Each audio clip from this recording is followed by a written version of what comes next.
Hello, I'm Dr. Wyatt Woodsmall, and I want to talk to you further about our Neuro-Linguistic Programming Practitioner Certification Training. The first level of training in NLP is an 18-day training that teaches you the basic fundamentals that you can build on to move to the next level of NLP, which is a master practitioner. Now, we teach an 18-day training that's a complete training that gives you all of the fundamentals you need. Tragically, there are people out there that are teaching short trainings, and I have no complaint with people that are teaching short trainings. The only challenge is you're only learning part of NLP, and it's like learning part of a technology.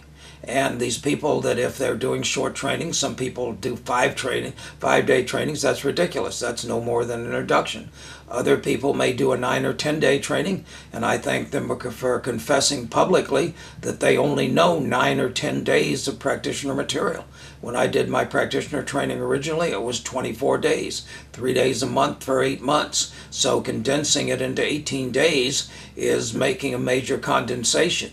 And to cut it any more is leaving you, the consumer, out of the loop by not teaching you the basics and by leaving out critical material that can assist you and help you. So let me talk to you a little bit about an NLP practitioner training.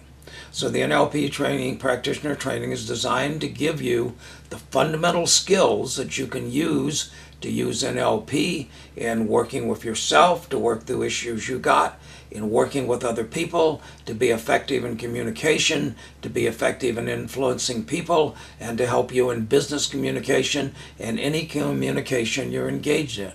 So a NLP practitioner training consists of high quality information taught in which you explain to you the concepts and ideas you need to understand, the principles that explain why it works, and then you're given a process which you will then practice in an exercise which will be through a procedure. And skill development occurs through systematic practice. So in each of the basic things you're going to learn, there will be exercises. And it's important that you do these exercises because that's where the real learning is going to occur. As Richard Bandler, one of the co-creators of NLP, said, NLP is an attitude and a methodology that leaves behind a trail of techniques. The attitude is one of experimentation, of scientific experimentation. The methodology is called modeling, which is figuring out how highly successful people do what they do. And the trail of techniques is what is marketed commercially as NLP. Now then, in order to understand then, a NLP practitioner training is going to consist of certain areas. So the one place to start then is everything we do, we start by having a well-formed outcome. The outcome then allows us to know what we're going to do. Most people simply float through life. And NLP is a successful technology of achievement because you're living your life on purpose. You don't do things arbitrarily and capriciously. You do them for a reason. And you know what your outcome is. And the outcome needs to be stated in the positive. It needs to be sensory specific. It needs to have an evidence procedure. It needs to be appropriately and explicitly contextualized and other various requirements. Now in NLP we start with what we call RRROEE. So first you need to be in a resourceful state yourself. You need to be in the appropriate physiology and you need to be in the appropriate mental and emotional space in order to be effective. So the first techniques we learn is how to get ourselves into those states, how to work with our physiology in order to be in an optimally resourceful state, how to work with our emotions so we're in a positive emotional state that allows us to be most effective in working on changing ourselves or in communicating with other people. The second R stands then for resources in the person we're working in. And so we learn techniques then to help other people then to move into a more resourceful state physiologically and emotionally and mentally so that they can then begin to make changes in their life. The third R stands for rapport. Rapport is a process of building a relationship with another person where they trust you and where they feel comfortable with you and where when you work with them that they're willing to go along with you and they're willing to follow you. RRRO. O stands for outcomes. We talked about outcomes. In NLP, we do things because we've got outcomes. We know what we're doing. It's a technology designed to achieve results. And EE stands for ethics and ecology. So we have criteria we use to determine, in working with ourselves or other people, whether an intervention is appropriate or not. So first, it needs to be ethical. We're not interested in training criminals. Tragically, there are some people out there that abuse and misuse NLP. We're interested in the quality of your character. We're interested in your willingness and your desire to work with other people in an ethical way, a way that leads to a win-win. And then the last E is ecology. Ecology is the study of consequences. People make all sorts of decisions that are rash and do things without thinking about what the consequences are. In NLP, we always look at the ecology of the situation. We look at the consequences down the road, positive or negative, and these help guide us and shape us in determining what we're going to do.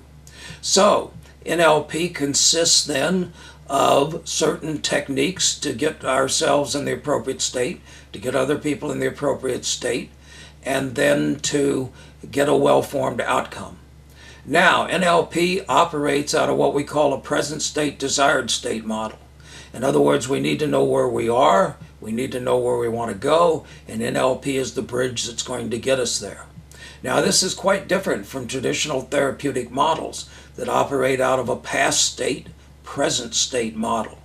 The traditional models say you're screwed, so we got to figure out how you got screwed in the first place. So we're going to go back and study your history. And the evidence is that doesn't help you to get unscrewed. It just screws you in even more, because now you got rationalizations, justifications, and excuses as to why you're screwed up. That doesn't help you. In NLP, we don't waste our time with that. We start with where are you and where do you want to go and how can we get you there. So NLP is a bridge. It's a bridge from your present state to the desired state. The desired state is your outcome. Now, in order to cross that bridge, there are certain things you're going to need. You're going to need certain frames. These are ways of looking at the world. These are enabling beliefs. These are enabling attitudes. These are enabling physiologies that are going to allow you to be successful. You're going to need a way of communication. You're going to need a set of linguistic skills so that you can ask high-quality questions to get high-quality information that will allow you to determine what kinds of changes are going to be necessary. So we got a series of language patterns, we call it the meta model, that allow us to be highly specific in finding out what our outcomes are. We also have another set of language patterns we call the Milton model, named after Milton Erickson, the world's greatest medical hypnotist. And this is when we want to use language to be artfully vague in order to put people in mild trances, in order to start helping them bring about certain kinds of changes. So you're going to learn a linguistic component. You're going to learn a series of questions. You're going to learn to pay attention to the language that you use. You're going to learn that certain things are presupposed in the way you talk and in the questions you ask, and that these presuppositions are powerful and that you need to use them. Next, then, we're going to have a series of tools. These tools are going to allow us to bring about the change from the present state to the desired state. These tools are going to fall into 4 categories. The first category is going to have to do with physiology. It's going to have to do with how you can get into resourceful physiology and how you can help other people get into a resourceful physiology. The next set of tools, which are one of the most powerful, have to do with emotions. Emotions, then, are critically important. Most people have problems because they've got negative emotions attached to the issues they're dealing with. And they've got bad feelings, as we say, and they want to let go of those bad feelings. When people go through this training, one of the most powerful parts is, for the first time in their life, they're taught how you can begin to control your emotions. Daniel Goleman did incredible research on emotional intelligence, and he says emotional intelligence is 4 things. You need to be able to calibrate your own emotions. You need to be able to control your emotions. You need to be able to calibrate other people's emotions that you want to communicate with, and you need to be able to influence other people's emotions. His books are highly recommended reading. Unfortunately, they don't tell you how to do this. In this practitioner training, we teach you how to do this. And one of the greatest benefits is people, for the first time in their lives, realize that they can control their emotions and they can help other people control their emotions. So instead of having to live with agony, with despair, with disappointment, with anger, with anxiety, that they can bring this under control and they can focus on positive emotions. So this is one of the most powerful set of tools, is having to do with emotions. The third set of tools have to do with how you run your internal mental process, how you run your mind. And we call these, some of these have to do with beliefs. Beliefs are either enabling or disenabling. We teach you how to get rid of disenabling beliefs. We teach you how to install a set of positive enabling beliefs. And then there are sequences in which you do any kind of things. We call these strategies.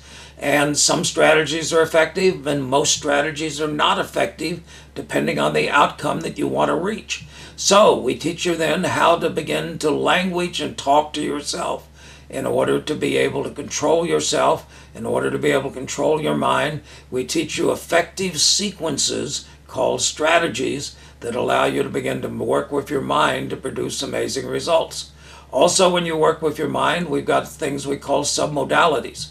That NLP operates out of a model that says we represent the world out there inside in terms of pictures and memories of pictures, in terms of sounds, memories of sounds, in terms of feelings, memories of feelings, and also in terms of words, what we call this digital, in terms of meanings. So we live in four worlds. A visual world is a world of space. An auditory tonal world is a world of sound. A kinesthetic world is a world of sensation, and a digital world is a world of meaning. And in NLP, we teach you how to work with all four of these worlds in order to help yourself make changes and how to help you to make changes in other people. These are some of the basic building blocks then that are going to fit into these four categories. Then you got to need to know what to do when. Now you're going to learn a large number of techniques over 18 days. And there's no one technique that solves all problems. This is the trouble. There's a lot of people out there that got one tool and they try to fit everything with that tool. As they say, if all you got is a hammer, you view the entire world as a nail. Well, we're not giving you a hammer. We're giving you a lot of hammers. We're giving you a whole tool chest of tools. And we're teaching you when to use which and how to use them appropriately. So these are just some of the things that are going to be covered. If you will look in the further details of this training, we will give you the complete content of what is going to be covered. Also, there's opportunity for questions and answers. There's opportunity, and one of the most critical things is to do exercises and to get feedback on those exercises. So this is a critical part of the process. This is a rare opportunity. This is one of the most powerful practitioner trainings ever put together, and it's available to you. So you may have been studying NLP for a long time, and you're going to learn something new by reviewing these tapes. Or you may be new to NLP, and you'll learn NLP for the first time by going through these tapes. I have people that come to me all the time, and I've been doing this now for over 30 years. People will come to me and say, gee, I've been studying NLP for years, but this is the first time you ever explained it, so it made sense, and so I understood it. Tragically, many people teach NLP like it's voodoo, because they don't understand what it is, and they don't understand why it works. I teach you scientific NLP. I explain what the concepts are, and I explain what the principles are that allows you to understand why it works. So tragically, a lot of NLP out there is simply, here it is, you figure out how to do it, or you figure out why it works.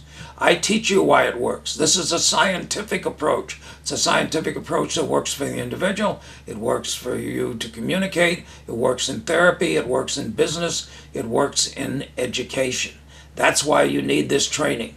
It'll help you to be more effective personally, and it'll help you to be more effective with other people.